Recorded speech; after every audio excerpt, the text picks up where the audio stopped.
À Chinon, tout le monde l'appelle la boule. C'est sous cette énorme sphère d'acier qu'est né le tout premier réacteur nucléaire civil français. C'était il y a un demi-siècle.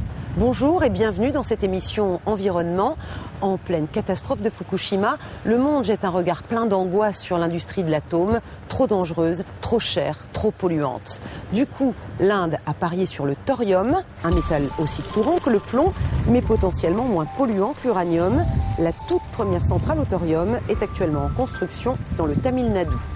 Autre piste explorée en France, la mini-centrale sous-marine. Postée tout près des villes côtières, elle produirait assez d'électricité pour 100 000 habitants. C'est le projet FlexBlue. Mais que faire en cas d'accident? Les antinucléaires rappellent que 25 ans après Tchernobyl, le site continue de faire des victimes, à commencer par les liquidateurs. Ces hommes envoyés au contact de la matière fissible sans aucune protection. Lorsqu'il est rentré en fonction en 1963, le tout premier réacteur français utilisait un mélange d'uranium, de graphite et de gaz carbonique. Un cocktail aujourd'hui dépassé. Le combustible de l'avenir pourrait être le thorium, un métal beaucoup plus courant et moins polluant que l'uranium.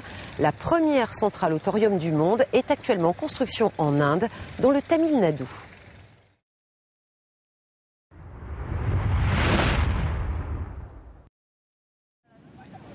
Les pêcheurs viennent de rentrer.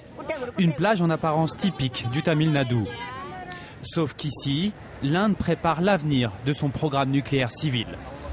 Cette plage est en fait une mine à ciel ouvert. Chaque matin, après la pêche, des centaines d'hommes affluent des villages alentours.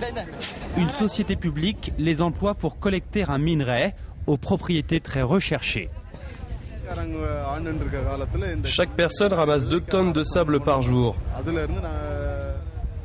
Ensuite, la compagnie minière récupère le tout pour en extraire le thorium. Le thorium serait un combustible miracle, car après traitement, il peut remplacer l'uranium-238 dans un réacteur nucléaire. Le sable de ces plages en contient d'immenses quantités, sous forme de particules noires. Un trésor pour le pays, dont le sol est pauvre en uranium, mais regorge de thorium, avec un quart des réserves mondiales. Voici le thorium, prêt à être utilisé comme combustible. Ce journaliste a reçu l'autorisation exceptionnelle de filmer le réacteur expérimental où les scientifiques indiens testent ce combustible radioactif. L'Inde est le leader en matière de recherche sur le thorium, car aucune autre nation n'a ce besoin vital de travailler sur le thorium. Les autres pays peuvent disposer facilement d'uranium. L'Inde rêve d'être le premier pays au monde à faire fonctionner ses centrales nucléaires grâce au thorium. Mais il faut d'abord mettre au point un nouveau type de réacteur, un défi technologique à la mesure des immenses besoins énergétiques du pays. L'Inde se donne 40 ans pour réussir. Le thorium est incontournable et nous sommes persuadés qu'à un moment donné, le reste du monde va s'intéresser au thorium. Nous sommes en avance, la Chine aussi. Cela est dû à nos énormes besoins énergétiques. Le thorium devrait produire moins de déchets nucléaires que l'uranium. Mais il est lui aussi potentiellement dangereux. Sur ces plages, les niveaux de radioactivité sont 20 fois supérieurs à la normale. Les pêcheurs travaillent sans gants ni masques. Depuis l'exploitation du thorium, certains dénoncent une hausse du nombre des cancers. Mais aucune étude scientifique indépendante n'a jamais été menée. Nous voici sur le réacteur historique de Chinon. 35 mètres de haut, protégé par une chape de béton de 2,5 mètres d'épaisseur. Les énormes robots rouges que vous voyez derrière moi allaient chercher le combustible, les placer dans ces pièces de métal avant de les introduire dans la chape. Une infrastructure très lourde que les ingénieurs d'aujourd'hui veulent éviter, d'où leur idée de construire des mini-centrales sous-marines arrimées près des côtes.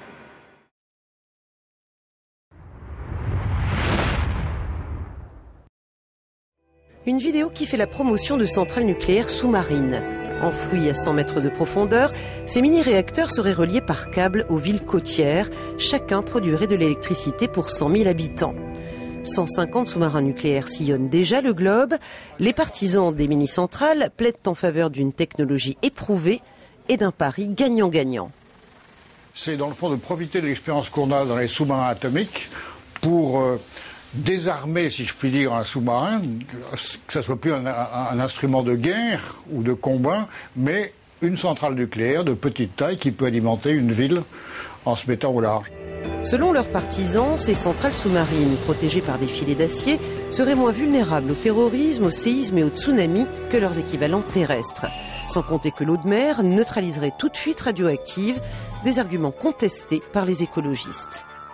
Sous l'eau, la radioactivité se disperse encore plus rapidement, ce qui, au vu de l'industrie nucléaire, est un avantage, mais au vu des écologistes, cela veut dire que vous avez une radioactivité partout dans les fonds marins et dans l'environnement marin à travers la planète. Quid aussi de la chaleur dégagée par ces mini-centrales qui entraînerait un réchauffement des océans, un réel danger pour la vie sous-marine. Ces réacteurs amphibies seraient gérés à distance par des centres de contrôle construits sur les côtes. Une étude sur 2 ans est en cours, mais en pleine catastrophe nucléaire au Japon, aucun participant n'a souhaité répondre aux demandes d'interview.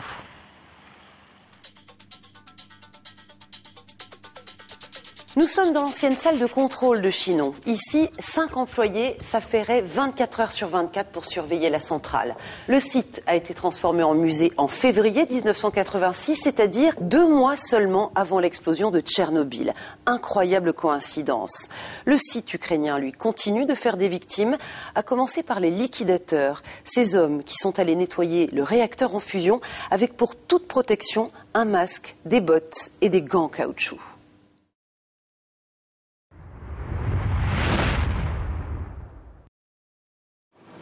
« 26 avril 1986, 1h23 du matin, le réacteur numéro 4 de la centrale de Tchernobyl explose. Le couvercle vole en éclats, libérant plusieurs centaines de tonnes de graphite radioactif. Dans l'urgence, le pouvoir soviétique envoie des hommes pour construire un sarcophage et tenter de confiner le cœur du réacteur. Puis c'est la course pour ramasser la matière radioactive sur le toit. Ces hommes, on les appelle les liquidateurs, avec pour seule protection un masque et des bottes en caoutchouc. Ils sont exposés à une radioactivité 3000 fois supérieure à la normale. 25 ans plus tard, 3000 d'entre eux sont toujours soignés à l'hôpital russe de Briansk. Ils n'ont pas besoin de prendre rendez-vous. Les soins sont gratuits. Bien maigre compensation pour des années de souffrance. C'était 1 mois à peine après l'explosion. J'ai travaillé pendant 3 semaines pour mesurer la radioactivité dans la zone à moins de 10 km du réacteur de Tchernobyl. Aucun registre global ne recense la santé de ces centaines de milliers de liquidateurs. Personne ne sait combien sont déjà morts, mais les estimations font froid dans le dos. Sur ces 600 000 liquidateurs, on estime qu'il y en a quasiment la moitié qui sont soit morts, soit en état très grave, avec en majeure partie des cancers. On note aussi beaucoup de suicides, puisqu'ils ont vraiment beaucoup de difficultés à vivre. Le site de Tchernobyl représente aujourd'hui encore un danger pour la santé et l'environnement. La chape de béton construite à la va-vite juste après l'accident est fissurée. Une nouvelle enceinte de confinement doit être achevée en 2015. Et c'est devant cette boule qui n'est malheureusement pas de cristal que s'achève cette émission Environnement sur le nucléaire. Excellente suite de programmes à tous sur France 24.